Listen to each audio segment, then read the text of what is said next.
Hello, hello, hello, hello. Gorney, Farrell, Godfather Gorney. Hello, hello, hello, boss. Um, Ready? Yeah, we just did the Muschamp video yesterday, Mike, and you were wearing the same shirt. I have 7 hoodies, all right, in different Yeah. colors. Blue, black, maroon. I did an outfit change yesterday though, where I Okay. wore I think this one early in the morning and then a blue one in the afternoon, but I'm not going to keep up with it. So Yeah. I'm going to be wearing the same crap all over, year round. So I don't care. Okay. Um, but yeah, you're right. So how exhausting is it for Tom Herman to keep shooting down these Urban Meyer, rumors and reports? And that's the thing, and this is the thing with the Urban Meyer rumors and reports at every school. Um, where are they coming from? Who is floating this out there? Why are we to believe this? He left for medical reasons, and it looks like legit medical reasons this time. Would he really want the Texas job? Um, it's got to be exhausting for him. But you said it hurts recruiting, and I don't think it hurts recruiting at all. How could it? If people come there and they get Tom Herman, then that's who they got, and if they don't, they get Urban Meyer as a backup, and that's a pretty good backup. No, no, no, no, no. I'm going to tell you why it hurts recruiting because it's Urban Meyer. Okay. So here's why it hurts recruiting. So first of all, anything said about Urban Meyer makes the front page of every website, newspaper, whatever, right? Yeah, Social media platform. So it's not like, yeah, Tom Herman might be replaced and we have no idea who that person could be, right? So it gets more attention than it would if there's an unknown. The second part about it is, yeah, Urban Meyer, great, and kids would be excited about that, but there's also the question of how long would Urban Meyer be in for, and I know kids think 3 to 4 years, but the last 2 stops he's left for health reasons, and it just puts a shadow on the program that isn't necessary right now. Tom Herman, had he lost the Oklahoma State game, would have been fired. Okay, I think maybe not then, but by the end of the season for sure. I mean, we all had our stories written and ready. yeah. Had he lost Texas Tech, you'd have 3 losses now and be done. But they can still win the Big 12. So right now, telling recruits, don't worry about Urban, this, that, and the other. It's exhausting, but it's also getting so much attention because it's Urban Meyer, and I think that's why it hurts recruiting. Now let me ask you this: if Texas opens and USC opens, which I'm sure we're going to get to, if you're Urban Meyer and you want to get back into coaching, which is the better job? I'm gonna, I'm, I'm taking Texas, and I'll tell you why. USC, when Pete Carroll was there, and even Lane Kiffin and Sark to an extent, pick and choose Southern California guys, right? Yeah. Recruiting is a layup, easy as can be, but I sense it's more difficult to win a national championship with mostly West Coast guys. And of course, Pete Carroll had, some players from around the country, Keith Rivers, Dwayne Jarrett, and who's the wide receiver, Moore from Florida, on and on, that helped. In this day and age, in this generation, I don't think it's as easy to win a national championship with Southern California kids as it would be to recruit Texas and the surrounding areas and dig into the SEC. So that's why I would take the Texas job. So, a couple points there. I think that if you had Bryce Young, JT Daniels, and DJ as your quarterbacks, Najee Harris and Stephen Carr as your running backs, Amon Ra, Tyler Vaughns, Michael Pittman as your wide receivers, Justin Flo, Noah Sewell, Kayvon Thibodeau on your defense. I mean, we're Thomas Graham and Diamador Lenore. I mean, all of those guys have left. All of those guys have gone elsewhere, pretty much, all Yeah. of them. Yeah. I think you win the Pac-12 without a problem. I think the Pac-12 champion undefeated gets in without question. And the Texas job is harder because the expectations are so high, so unreasonably high. You're the second best team at best in your own conference, and I think the margin is quite wide. And then everybody comes into Texas and Texas A&M is tougher. LSU is getting guys out of there. Alabama, Oklahoma has come in and gotten Weiss and Bridges and all of those guys. I just think that job is so tough to win. The margin is so small at Texas, where at USC, if you keep kids home, you're going to go undefeated. But people are raiding California now and taking all those That's kids you also mentioned. true. You know, I mean, That's also true. you're still, But would they if Urban was the coach? Yeah, well, if Urban was the coach of Texas, do you think those kids would be leaving Texas? I don't know. I think maybe some would. And plus, you got a 10 team conference with That's one true. good team in it. Yeah. Which they've already showed you that you can have one loss and go to the playoff. The Pac-12 is diminished in clout. Now, Urban would help bring that back up, but you could easily, lose one game in the Pac-12 and be left out, even if you're Urban Meyer. And, the resiliency is just not – I just don't see it. Like, let's say you lose a game you're not supposed to lose out west. They're just going to quit. See, I think that's the mentality now. So why are all these great players very average at USC? If they're so great, why aren't they better?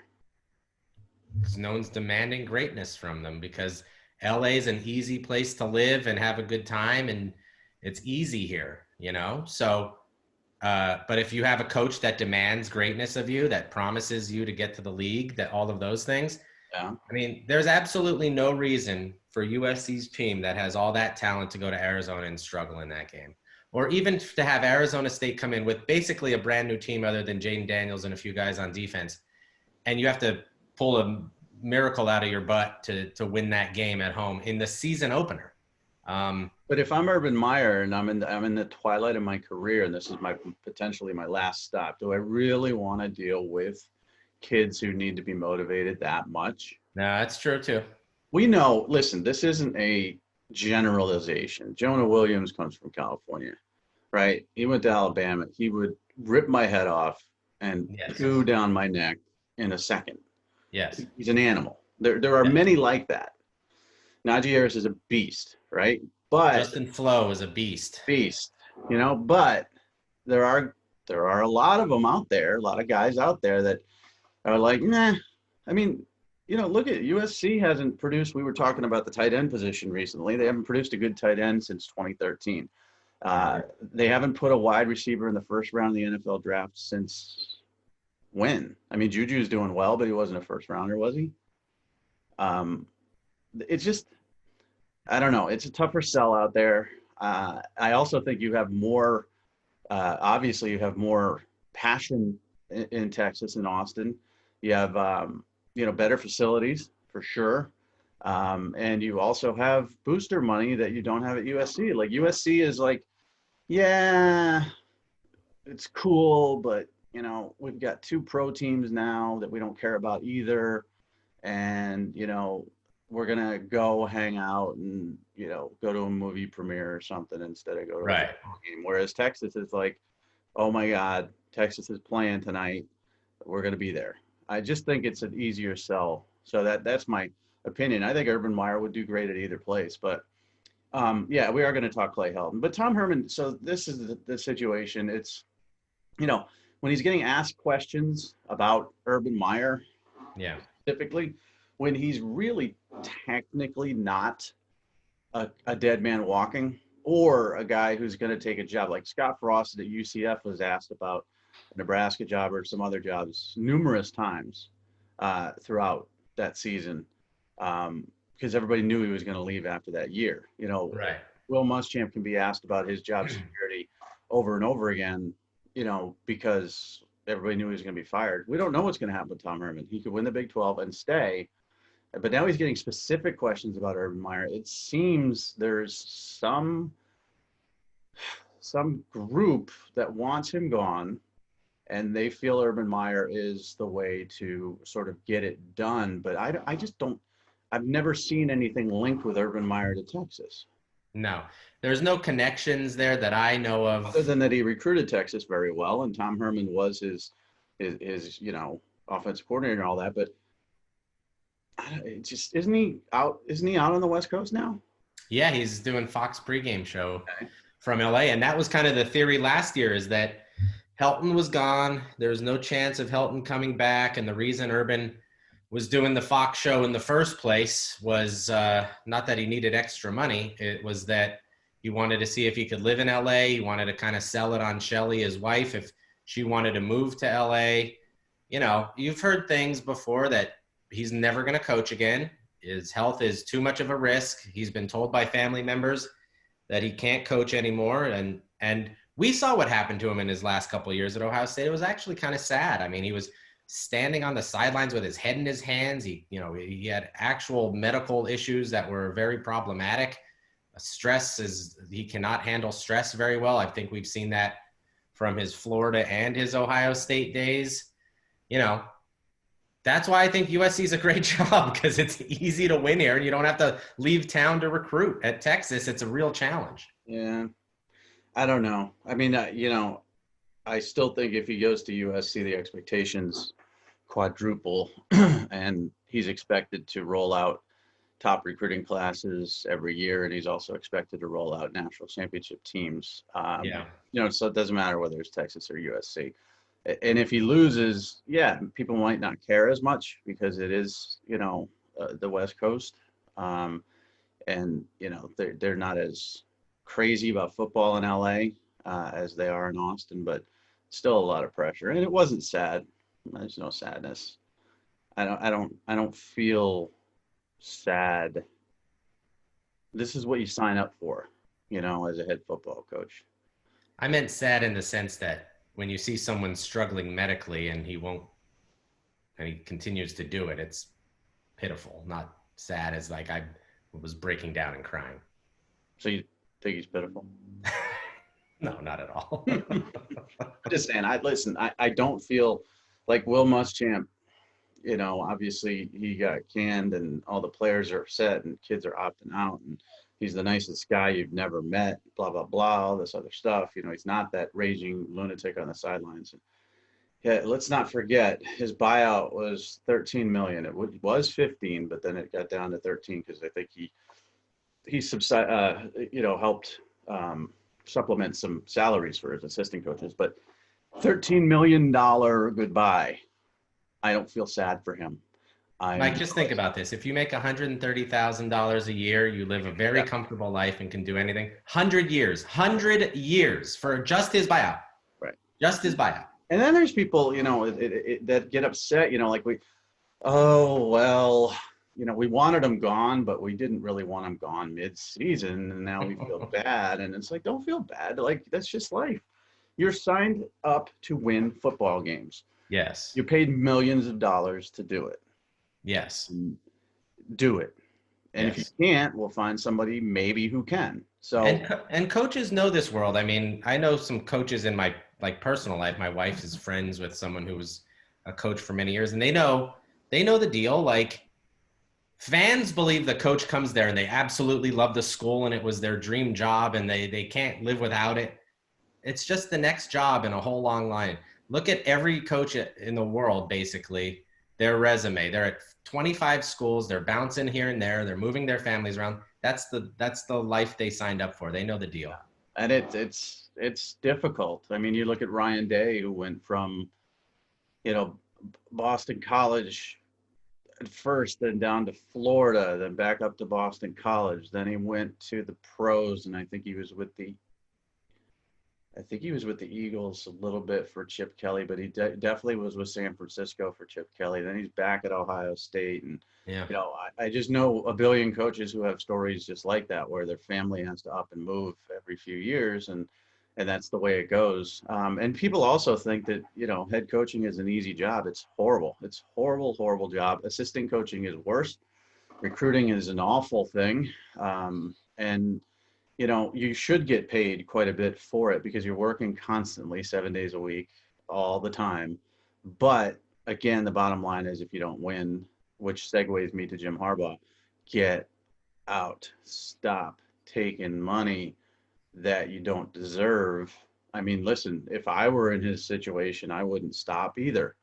If they said, I'm going to pay you $8 million and, you're a Michigan man and you can go 1-3 to start the season or whatever the hell they are, I would still take the money, but you gotta figure out a time where just enough is enough, and I think it's enough at Michigan.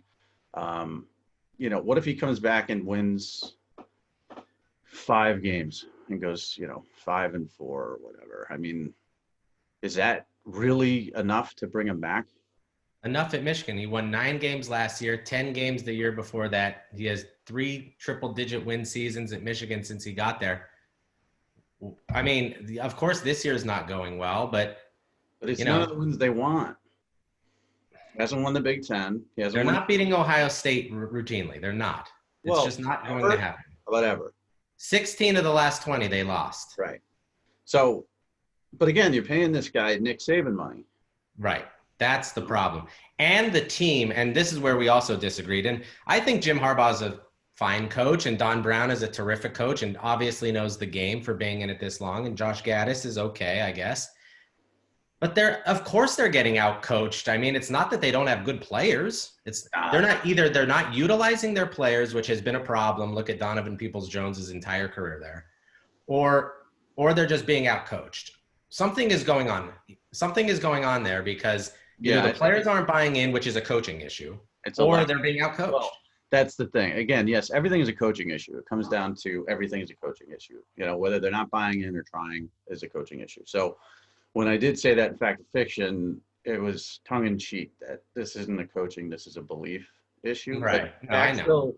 Dax Hill just came out and admitted that we have to try harder, and he's one of the leaders on defense, and he knows there's a couple guys on defense that are really trying and picking things up, and the rest are just walking through it and not giving their all. And anytime adversity hits them, and that's not supposed to happen under Harbaugh in the Midwest with Don Brown. I mean, these are long-standing, very intense football coaches that demand excellence, and basically their players are saying, well, we fell down 14-0 in Wisconsin, so what are we going to do? I mean, it's over. Nothing we can do. Getting crushed by Wisconsin is concerning, but the real concerning loss there is Michigan State, because Michigan State's bad. Yeah, they're Michigan horrible. State is just horrible. And you were waiting for Michigan to take that game over. Yeah. Waiting.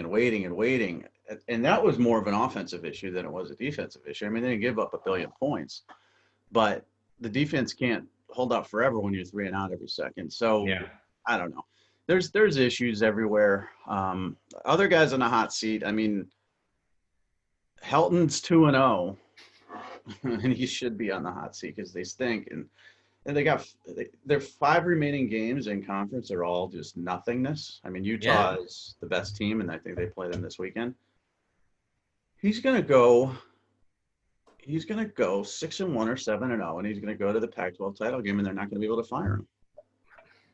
I know, and I think that is sort of the issue. Like, they should have got rid of him last year. They had a great opportunity to do so when the recruiting was so horrible, and they didn't have a great season. When I used to cover Florida, Mike, Jeremy Foley was the AD there, and he had a line that stuck with me. He said, if I have to do something one day, then I'll do it today, because this is exactly the situation. We know Clay Helton is not the long-term solution here. So get rid of him now. Get rid of him now, move on, and figure it out from there, because you're going to be stuck with him again. And, recruiting is much better this year than it was last year, but they finished with the dead last class last year in the recruiting rankings. And for people that don't know, that listen to this podcast, the team rankings are not formulated by us. It's a computer model. So the ranking goes in and all the rankings get crunched together and it spits out where the team rankings go. And so they just had a very bad class last year. They have a much better class this year, but the people on the field have a ton of talent, and they just look like they either go through the motions, don't want to go through the motions, or don't really care if they're losing the game late and they have to have a last-second touchdown to win it. And there are some recruiting classes that are highly ranked that are like smoke and mirrors. And yeah. This is one of them for USC. There's too much of a reliance upon the state of Texas, which shouldn't be the case. There's still, top players in California that aren't looking at them. They're not pulling any. Remember when an offer from USC to an East Coast kid used to mean that you made it? Yeah. And Keith Rivers. Yeah. Brian Cushing or Yeah. whoever, Percy Harvin got a USC offer and he was excited about it at first. But it's one of those things now where you can offer everybody because they moved, the written offer date back, and you can blanket offers out there. And when a kid gets a USC offer, they don't care. It's No. not, they're like blessed. They put up the same freaking thing on Twitter that they would if they get a James Madison offer, and And it's free trip to the beach. That's how they see it. kind of sad. Now that's sad. That's pitiful and sad. I don't feel sorry for them because again they've created this problem. But those who said we weren't going to lose coaches in COVID were wrong. Muschamp's gone. I think others will as well. I think Herman has one game. He's one game away from being fired. I think Clay Helton, if he loses a game he shouldn't, which he already should have. I mean, they should have lost the game against Arizona. They should have lost both. Yeah, they yeah. had to come back late. Arizona State was a miracle comeback. I think he's going to lose a game, that he shouldn't lose, and maybe lose two games, and that'll finish him off too. But is there anybody else out there that's like in trouble? That's in real trouble. Yeah, like Dave Doran's doing well at NC State. He was on. Yeah, no, he's fine. I think he's fine.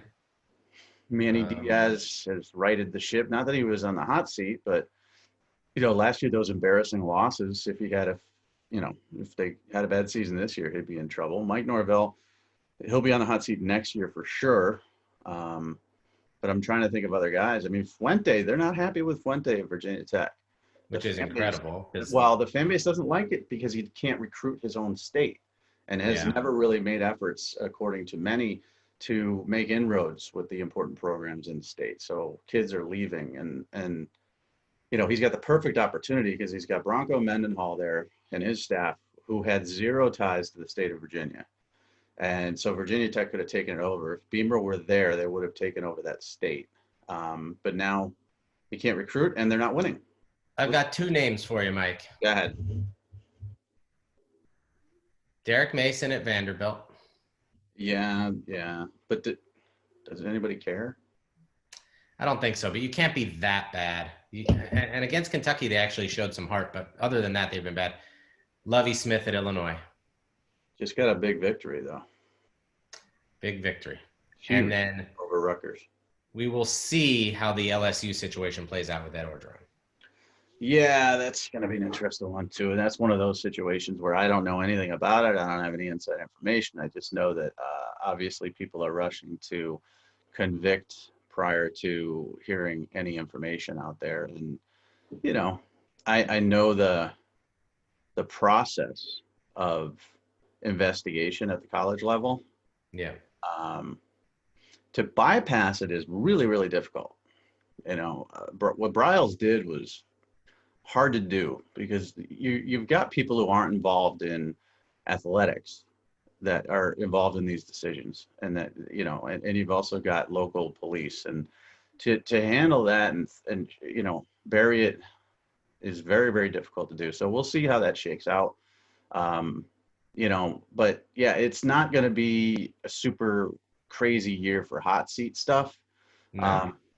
But there will be a few coaches that get fired. So let's segue back to your old gig at Florida. Why isn't Kyle Trask getting the respect and attention he should from the Heisman voters? I mean, not voters, but in these Heisman polls, I saw, Trask emerges onto the list. Yeah. It took, 5 touchdowns against Arkansas or 6 touchdowns against 6, yeah. Why? And he has more touchdowns. I think we both saw this, that, he has more touchdowns at this time than Joe Burrow did last year. In all SEC play now, too. And they should, let me think about this. Yeah, they should play just as many games no matter what. They're going to play the same amount of games because, Burrow would have played one more. If Florida doesn't make the playoff, Burrow would have played one more game. But still, I mean, Burrow was a clear-cut winner last year. There wasn't really even a debate about it this year. I think Fields, if his numbers keep padding, yeah, I have the sense that Ohio State's going to open up a can this weekend on Indiana. I just have the sense that they're tired of hearing about Indiana. And Indiana has already made their season by what they've done. But Fields, Lawrence, I don't know if he's going to have the time to do it. So I think Trask is definitely the leader right now. Well, Mac Jones is up there too, but Mac he Jones. missed a week because of the COVID cancellation or postponement of the game, and so he's suddenly forgotten. But nobody seems to be giving Trask the credit that he deserves there. And I thought we would have a running back in the discussion still at this point, but that's been eliminated. I mean, there's no running back that has a shot at the Heisman. So it comes down to the quarterbacks. Zach Wilson's in there too, but he's not going to win it. So I think Trask just deserves a little bit more respect. That being said, I still have him fourth in the college football at the quarterback position when it comes to overall ability and talent, and that's behind Trevor Lawrence, Justin Fields, and Sam Howell. And people hate on me for Howell because they just don't know how good he is and what he's doing. He's been sacked 22 times this season. Trask, Mac Jones, Fields, and Lawrence combined haven't been sacked that much. He's got no offensive line. He doesn't have any protection, and he's still putting up insane, crazy numbers. He had 7 touchdowns last week, and he's third in the nation in passing yardage. He's got 6 picks, but again, being pressured like that, I think Howell's doing an amazing job. I have no problem with that order. I would put Trask ahead of it just based on competition. And we'll see how Howell does against Notre Dame's defense. That'll be an interesting give and take. I actually think North Carolina, if anybody other than Clemson in the rematch, would be the biggest threat because they can score. Because North Carolina can really put the pressure on Notre Dame to have to keep pace. Yeah. And we'll see. But, Howell's been a surprise. I was not thrilled with him in high school. Obviously, he's gotten in better shape. It looks like, thank God he didn't go to Florida State because that would have just continued to be a mess there. I wonder if he could have been sort of the spark plug to get that offense going. I fear not. I just don't know if they have the playmakers to get it done, or the offensive line. So it looked like he was the Steven Garcia of his time. A guy that looked like, he just rolled out of bed after a 15 beer night and with the keg still on the floor. Yeah, and decided to sling the ball around the next day and really had a lot of arm talent and ability and all that stuff. But he's certainly not the tallest quarterback in the world, and he doesn't have the best arm. He has a good arm, but the intangibles are there for sure. And if you look at his stats versus Trevor Lawrence's stats for their first X amount of games of their career, he's blowing them away. But he doesn't get the attention because North Carolina's defense is so bad. I mean, what did Wake Forest put up, 50 or something? Yeah, so bad. I mean, and help is on the way. This is a good defensive class for UNC, but my goodness, it's just really, if you want to, and I'm so stupid I don't, because I every bet I pick is wrong. Mm-hmm. But if you want to make money, just take the over in the North Carolina game, period, no matter what. And I'm too stupid to do it. Last week I took the Hokies because somebody told me Vegas knows something because they shouldn't be favored against Miami. They shouldn't be -2 over a top 10 team. I got the Hokies, and then that comes down to they lose by 1, and they were favored by 2. I took Boston College. Frustrating. Easy lock. BC's playing Wells Crowther in the red bandana game, and this is a rivalry game for Boston College, and they're at home and blah blah blah. And they missed covering by 1.2. So I have actually quit gambling. I'm still going to make picks, but people you gotta stay on the horse, Mike. If the spread is going this way, but the money's going this way, always follow the money. Who has time to pay attention to that garbage? Can you text me and let me know where the money's going? Yeah, I know you do. So text me and say, listen, the money is going. Now, again, you're wrong about, the money was going to Miami. No, the money was going to Virginia Tech. That's the thing. The spread was going to Miami. The money was going to Virginia Tech, which means money is on Virginia Tech. The bet is on Virginia Tech. Follow the money. That's all that matters. Yeah, I think the money was on Miami because they saw that line and people thought it was a sucker line. And then an idiot like me thinks that somebody in Vegas knows something. And I was still waiting for like some sort of muffed handoff or punt or something. Or get into field goal range, on that final drive. Because Vegas knows, so Vegas has to do something here. You can't win them all. No, I don't win any. It sucks. I'm so tired of it. Joe Goodman, who I used to work with in Florida, used to make picks for the Miami Herald. He works in Alabama now. And he used to think about what he thought was going to happen in the game and bet the other way because he was so wrong so often, and he'd actually win. So I've thought of that, but it's so hard to do because yeah. I was going to take the Sunday, the Packers were laying 14 against Jacksonville, right? And it was 40-mile-an-hour winds in Lambeau. And, Jacksonville can't run the ball. And their quarterback, I don't even know where he came from or who he is. Can't even tell you his name right now. Something with a T. Jake Luton? Oh, something with an L. Jake Luton. And I'm like, okay, this is easy. Absolute, 14 is a crappy line. I don't like that. That's one to stay away from. But no, I mean, Green Bay is going to kill him. Aaron Rodgers his ball cuts through 40-mile-an-hour winds, and Aaron Jones is healthy, and they won by 4. If you think it's too easy, it probably is. I just shouldn't think anymore. I just shouldn't do it. If the line's 14 and a half, if the line's 13 and a half, take the team to cover 14. If the line's 14 and a half, it'll be a blowout. Like anything you think looks like, 14 and a half. I don't want that. I don't want the hook. I don't want that half line. Blowout coming. They'll win by 28 points. It's just the way it is because they like sucker bets because they go 14. Oh, they'll cover. They'll lose 31-17, but no, they'll lose 41-17. I don't know. But how else am I going to make money if I don't gamble? Yeah, that's true too. I mean, we're not going to make money off, what do we make, like $3 off this YouTube?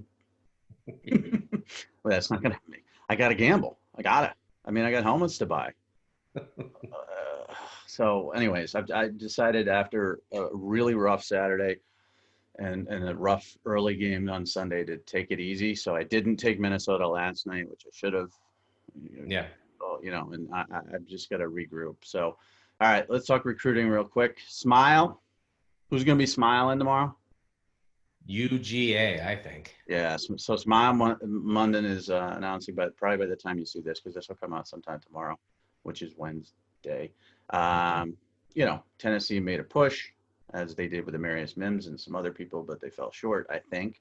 Auburn was always in there, but Auburn really shot themselves in the foot early this season with what should have been, multiple losses to Arkansas and Ole Miss. And, UGA isn't recruiting the way they have the last 3 years. And we've talked about that window opening for Florida, and I think it is. But, this is another in-state kid that's just really hard to get out of state, and it's just not going to happen. So, Kirby's going to have the talent.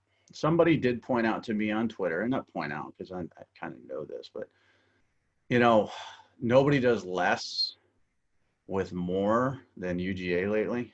Our rankings, we had Texas number 1 in 2002. Saban won a recruiting title in the early 2000s. USC, Oklahoma, then Florida, then USC, and then the Alabama run. Yeah. And they all won national championships. Yeah. And UGA's won 3 straight recruiting titles, and they've got to the national championship game. They were 1 play away, but they haven't won one. And I think that window's closed, and now we're going to start to see things change a little bit, I think, recruiting-wise, where it's going to be more difficult for them to win these battles because Mims wasn't a lock. Broderick Jones last year came down to the wire. I think it's going to be interesting to see how UGA recruits moving forward, but they will get the smiley man. Well, it's a tough world for Kirby because he has the number 1 recruiting classes, and they went 12-2 last year and won the Sugar Bowl, and people aren't happy with it. That's another school where the expectation is either national championship or you're a bum. Well, he has a worse record than Mark Richt through his first X amount of games. That's also true. That's, and everybody wanted Rick gone after, 8 years or something because he couldn't win a national championship. So, yeah, that's a tough job. But, I feel that Alabama is in a great spot recruiting-wise, and that's not going to change. I think Florida is on the come-up when it comes to recruiting. Because Florida State is just, we're talking 3-star city. Before the shutdown, when they were actually allowed to host junior days and stuff like that, and even last summer when they had their summer camp, the level of talent coming to Tallahassee to visit was just so bad. Yeah. compared to years previous. Miami can recruit and they're doing well in South Florida, but I think that's also COVID related. So I think Florida's in a really good spot here, but I don't know, who that team is going to be in the West that unseats Alabama. LSU did it one year. They clearly are not close to that again. So I think, as long as Nick Saban's there, Alabama's going to be continually the right up there. And I think they're going to win the recruiting title this year. So I think they're going to be back at number one. Well, that's the thing. It's not only that Nick Saban is maybe the greatest college football coach of all time. He's maybe the greatest recruiter of all time too. And it sells itself. I understand that, but I mean, he gets anybody he wants pretty much, loses here and there, maybe one or two guys. It's kind of like Tiger Woods. When he used to lose a tournament, you were shocked. He was so good. When he got a 10 on the par 3. I did see that. And I've never done that. I want to play for Saban, and it's not going to change. And that's not Kirby Smart not being a good coach or a recruiter. It's that he's going up against maybe the greatest of all time. One other guy on the hot seat too. I want to throw this name out to you, David Shaw. No chance. I know they don't do things like that at Stanford. But I will tell you, they suck. They're terrible. They're horrible. This is another coach, and he coaches the way I want people to coach. He looks at his play sheet and he calls the game and he never looks up and he shows no emotion. That's what I want. Okay. Like NFL coaches, like the professionals. Okay. But when you're down 2 touchdowns and you're showing no feeling that the offense needs to move or do anything, it's like we put this plan in place. If we're down 3 touchdowns, if we're up 3 touchdowns, we're going to do the same exact thing late into the fourth quarter. There's no excuse for Stanford losing to Colorado. There's just no excuse. Which would you prefer? Would you prefer the phony, fake antics of a Will Muschamp, or I'm too smart for the room antics of David Shaw? Yeah. That is the thing with David Shaw. And my interactions with him have been great at Pac-12 Media Days. You ask him a smart question, he gives you a smart answer. But he does come off with that Stanford sense of, look, I'm smarter than you. I will beat you. And then, he doesn't win the game. Well, imagine the get back coach for David Shaw. Yeah, I know. No, I would absolutely prefer David Shaw because the other way is you could tie a little dog to him. My dog like an iPad on there or something. Yeah, something. Anything will hold it back. All I remember is this, and talking about football and people not understanding what football is like out here. When I first moved out here, 2 years later, I had to cover the Stanford-Oregon game for Yahoo for some weird reason. And right before the game, I walked in toward the student section in the press box. And all the students were literally sitting on the ground on computers doing work. And I was like, look, I went to Penn State. Those people had hats with beer cans going out with straws, and they're chugging stuff and fired up. That was not the same experience at the Oregon-Stanford game. It's Nerd Nation, man. I mean, that's one of their hashtags is Nerd Nation. But they were good. They were a physical, pro-style team that could knock you around, and it wasn't just McCaffrey.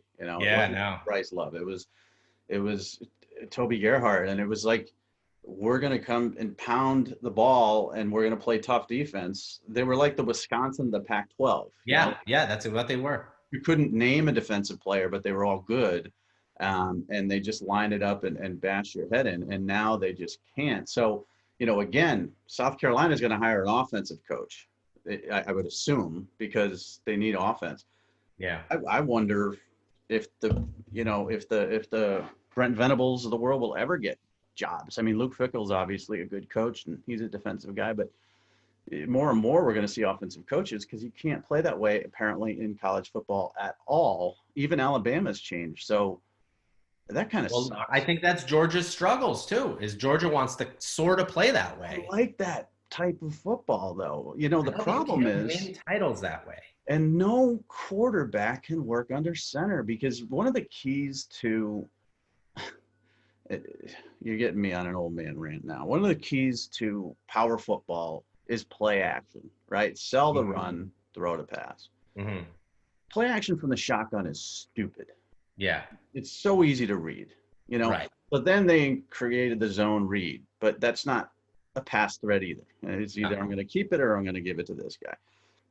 Where are the guys working under center? When you have a great offensive line, you got great running backs, and your power football team who can fake a handoff, pull up the defense, and beat you over the top. There's just no quarterbacks.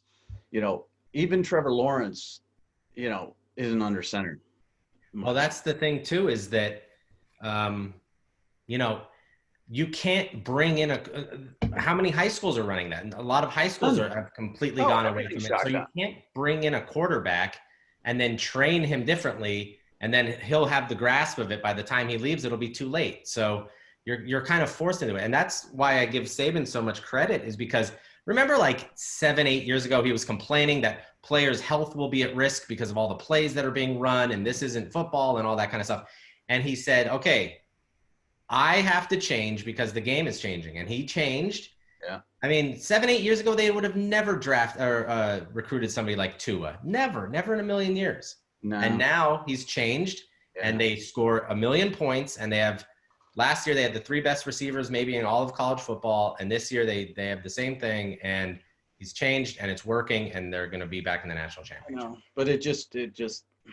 No, I get it. It's like watching 7-on-7. It's frustrating as hell. I mean, again, you see teams even in the NFL, teams with strong running games that, the quarterbacks don't have the ball skills. And people used to say, we used to grade quarterbacks on ball skills back in the day. And everybody says, what's that? What's a ball skill? He doesn't have to catch the ball.